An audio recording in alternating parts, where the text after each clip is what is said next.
राज्यों के चुनाव नतीजों ने देश की राजनीति में ऐसा भूचाल ला दिया है जिसकी गूंज अब दिल्ली से लेकर कोलकाता तक सुनाई दे रही है। सबसे बड़ा झटका पश्चिम बंगाल से आया है, जहां ममता बनर्जी की हार ने सिर्फ तृणमूल कांग्रेस को नहीं बल्कि पूरे इंडिया गठबंधन की रणनीति को हिलाकर रख दिया है। लेकिन सवाल सिर्फ हार का नहीं है, सवाल यह है कि क्या यह विपक्ष के बिखरने की शुरुआत है या फिर किसी बड़े राजनीतिक आंदोलन का आगाज।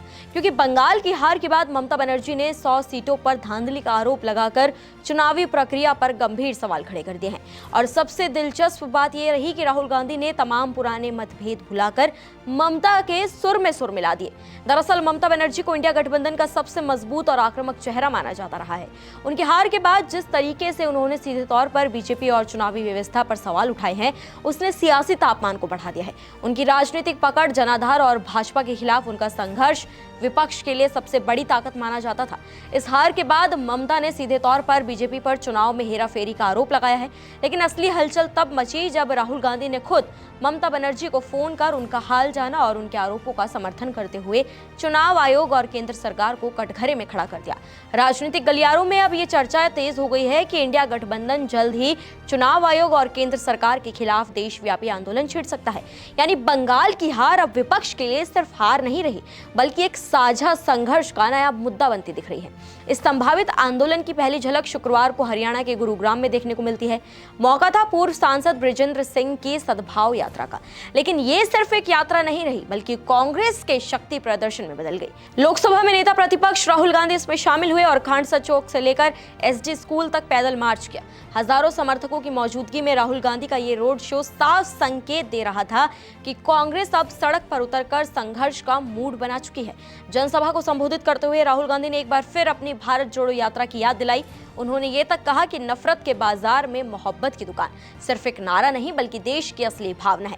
लेकिन इस बार राहुल गांधी के तेवर पहले से ज्यादा आक्रामक दिखाई दिए हैं। उन्होंने सीधे तौर पर चुनाव आयोग की कार्यप्रणाली पर सवाल उठाते हुए ये तक कहा कि चुनाव प्रक्रिया में गड़बड़ियां हो रही है, लाखों वोटर्स के नाम काटे जा रहे हैं और फर्जी वोटर जोड़े जा रहे हैं। राहुल ने कहा कि जनता अब सब समझ चुकी है और सच्चाई ज्यादा दिन छिप नहीं सकती।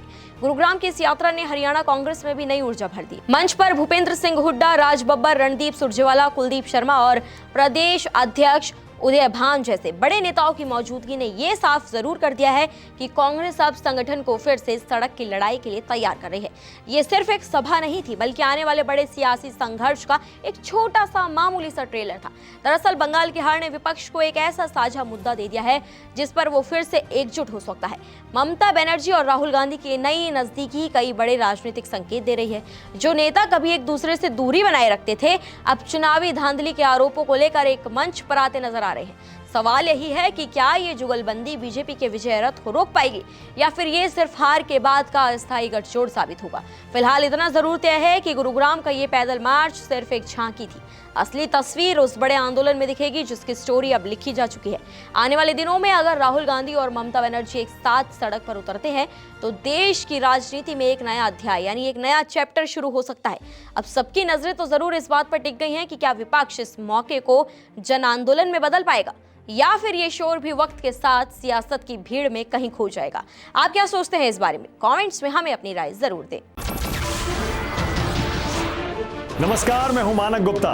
अगर आपको हमारा ये वीडियो पसंद आया हो तो इसे लाइक और शेयर जरूर करें और हाँ, हमें सब्सक्राइब और फॉलो करना ना भूलें ताकि आप देश और दुनिया की कोई खबर मिस ना करें। तो जुड़े रहिए हमारे साथ और देखते रहिए न्यूज़ 24।